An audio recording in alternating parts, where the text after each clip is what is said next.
My state of mind regarding the pilfering from which I had been so unexpectedly exonerated did not impel me to frank disclosure, but I hope it had some dregs of good at the bottom of it.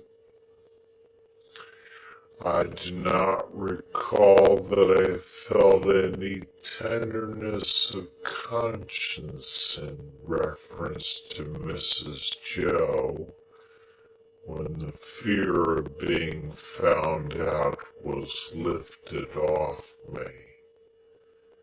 But I loved Joe, perhaps for no better reason in those early days than because the dear fellow let me love him.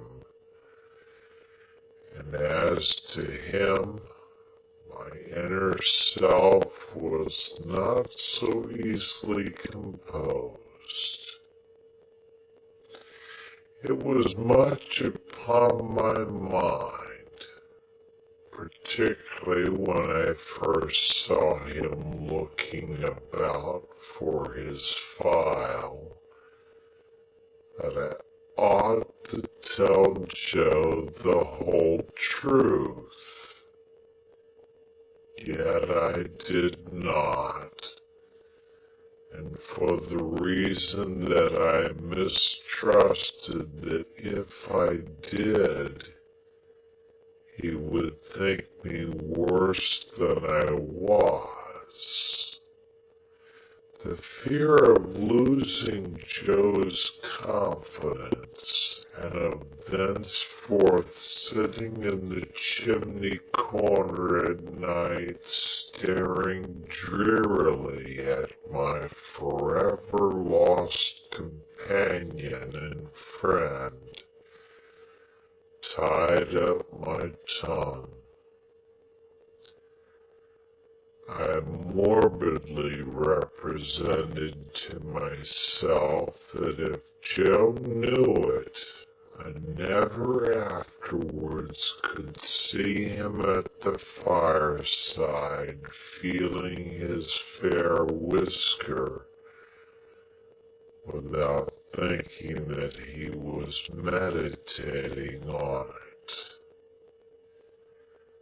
That if Joe knew it, I never afterwards could see him glance, however casually, at yesterday's meat or pudding when it came on today's table, without thinking that he was debating whether I had been in the pantry.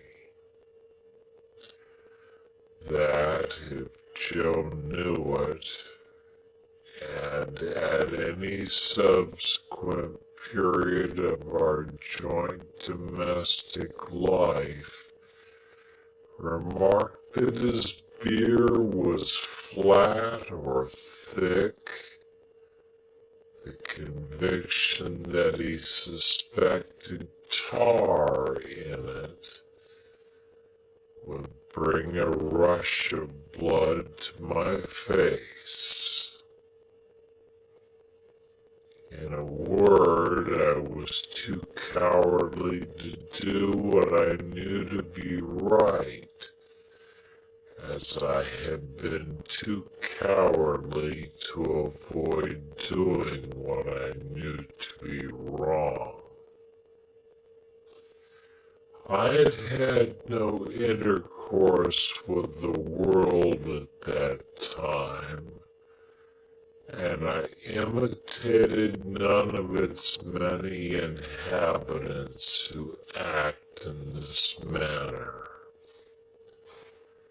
Quite an untaught genius, I made the discovery of the line of action for myself. As I was sleepy before we were far away from the prison ship, Joe took me on his back again and carried me home.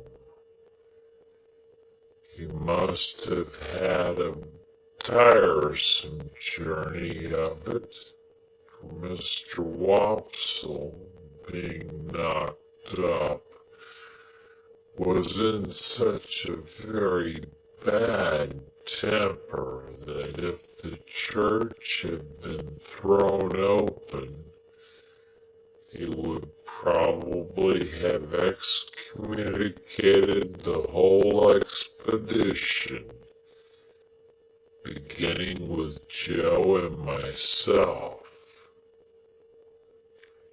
In his lay capacity, he persisted in sitting down in the damp to such an insane extent that when his coat was taken off to be dried at the kitchen fire, the circumstantial evidence on his trousers would have hanged him if it had been a capital offense.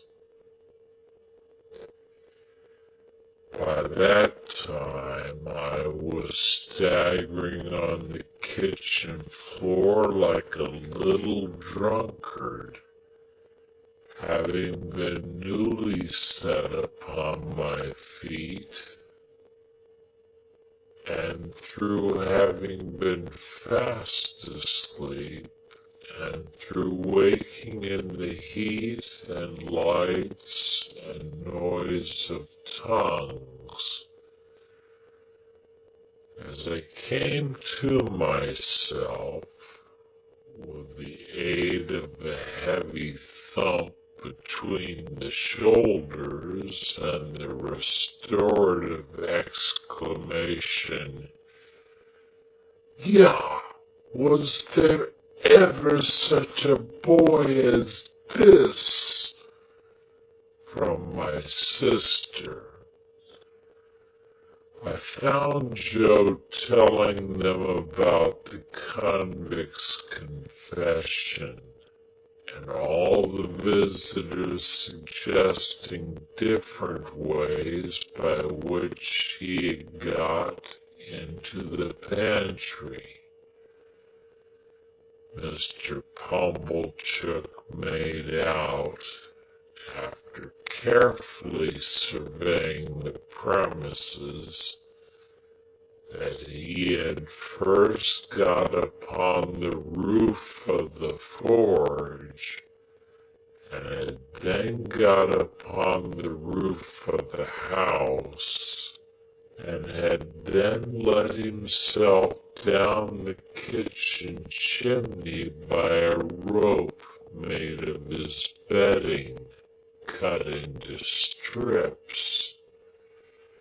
And as Mr. Pumblechook was very positive and drove his own chaise cart over everybody, it was agreed that it must be so. Mr. Wopsle, indeed, wildly cried out, "No!" with the feeble malice of a tired man, but as he had no theory and no coat on, he was unanimously set at naught, not to mention his smoking hard behind as he stood with his back to the kitchen fire to draw the damp out, which was not calculated to inspire confidence. This was all I heard that night before my sister clutched me as a slumberous offense to the company's eyesight and assisted me up to bed